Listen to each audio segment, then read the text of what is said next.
Hujambo mtazamaji wa Kisima cha Uzima TV, karibu katika taarifa ya habari. Msomaji wako ni Naomi Fumbuka. Dar es Salaam. Jamhuri imefunga rasmi ushahidi wake katika kesi ya uhaini iliyomkabili mwenyekiti wa Chadema Tundu Lissu baada ya kuwasilisha mashahidi 17 mbele ya Mahakama Kuu.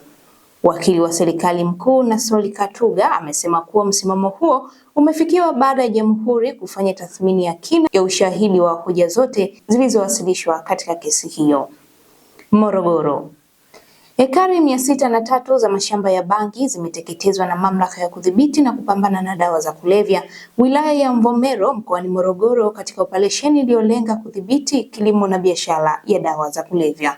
Operesheni hiyo imefanyika katika vijiji vya Misengere, Lugenge, Kisaki na Nyarutanga na kufanikiwa kukamata magunia 47 ya bangi na kuharibu kambi 21 zilizokuwa zikitumika na wahusika pamoja na kuwashikilia watu 13. Aidha, mamlaka hiyo imewataka wananchi kuonyesha ushirikiano kwa kutoa taarifa kuhusu maeneo yanayotumika kulima na kuhifadhi dawa hizo. Mamlaka ya Kudhibiti na Kupambana na Dawa za Kulevya katika mwendelezo wa kampeni yake maalum ya kudhibiti dawa za kulevya zinazozalishwa hapa nchini hususan bangi, imeendelea na operation maalum katika vijiji vya Visengele na Lugenge vilivyoko katika wilaya ya Mvomero mkoa wa Morogoro, hususan kwenye hifadhi ya Mikumi na nje ya hifadhi ya Mikumi, na kufanya operation maalum ya kuteketeza mashamba ya bangi ambapo ndani ya siku 14 imefanikiwa kuteketeza ekari 603, imekamata magunia ya bangi 49 na kukamata watuhumiwa 13 kuhusiana na uhalifu huo. Katika eneo hili tumeona kwamba operation hizi zilianza toka mwaka 2023 ambapo hadi leo 2026 tumeona pia bado wananchi wanaendelea kulima bangi ndani ya hifadhi lakini pia nje ya hifadhi.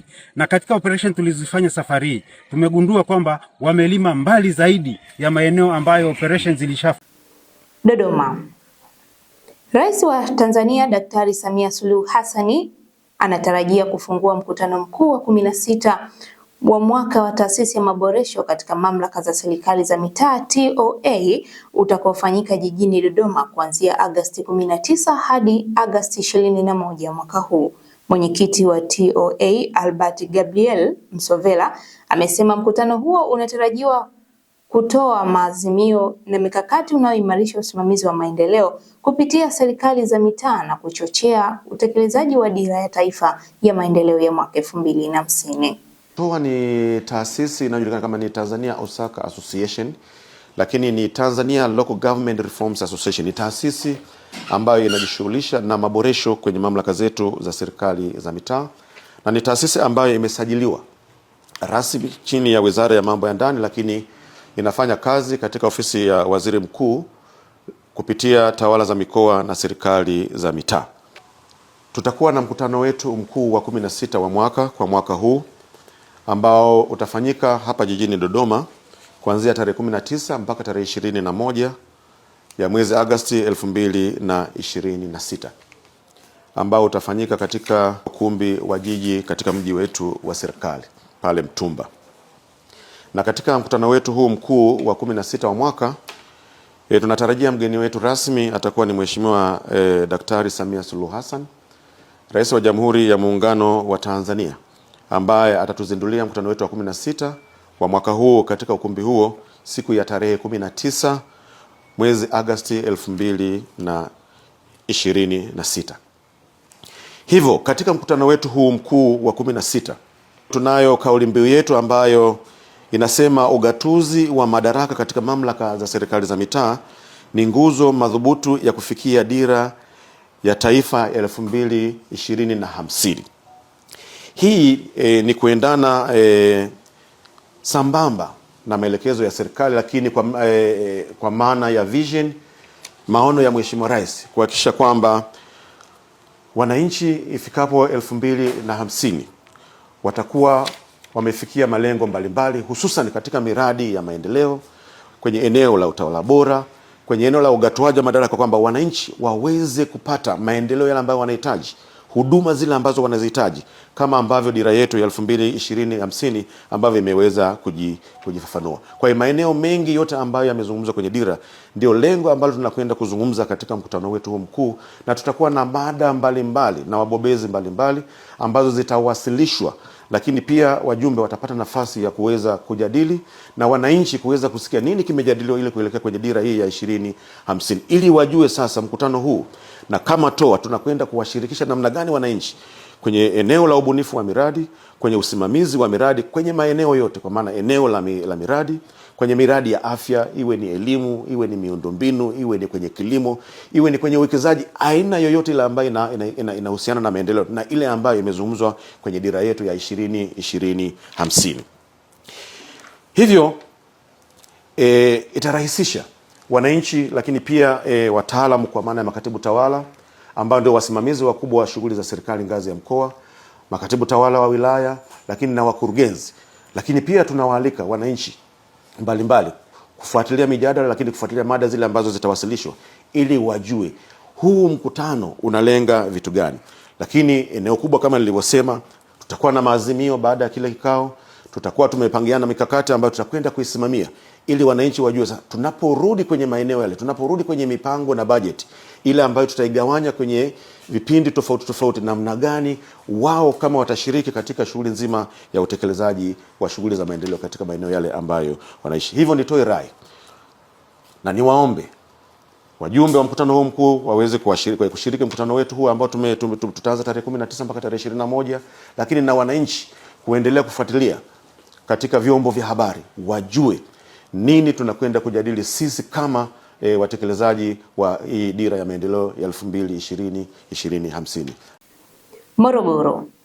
Waziri wa Elimu, Sayansi na Teknolojia Profesa Adolf Mkenda amefungua rasmi mashindano ya shirikisho la michezo ya wanafunzi Afrika Mashariki FEASA mkoani Morogoro.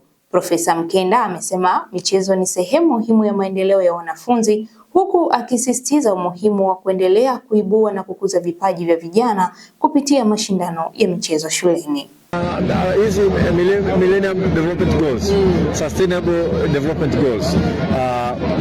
Kauli yetu ni kwamba ukiangalia mle kuna masuala ya afya na michezo ni afya, kuna masuala ya elimu, michezo inakuza elimu, kuna masuala ya umoja katika dunia yetu na michezo inajenga urafiki. Kwa hiyo michezo hii kwa kweli inasaidia kusukuma mbele malengo zaidi ya moja la Sustainable Development Goals. La kwanza kwenye uwekezaji ni jambo muhimu, na ni vizuri sasa Watanzania wakaanza kuona hii chemchem na hili joto la kukua kwa michezo ni fursa ya kiuchumi, ni fursa ya kiwekezaji. Kama wewe ni mtu unayefanya biashara ya utalii, tushikilie hapa, lakini mamlaka zetu za serikali za mitaa, taasisi mbalimbali, watu binafsi, michezo sio mchezo kama tulivyozoea. Michezo ni uchumi, michezo ni biashara. Ukijenga uwanja, ukiweka miundombinu ya michezo, unatengeneza wana michezo, ni hela. Unakuwa mwenyeji wa matukio ya michezo, ni hela. Lakini michezo inaleta biashara. Leo Morogoro, chumba cha kulala unakitafuta kwa tochi, kwa sababu kuna mashindano ya Fiesta.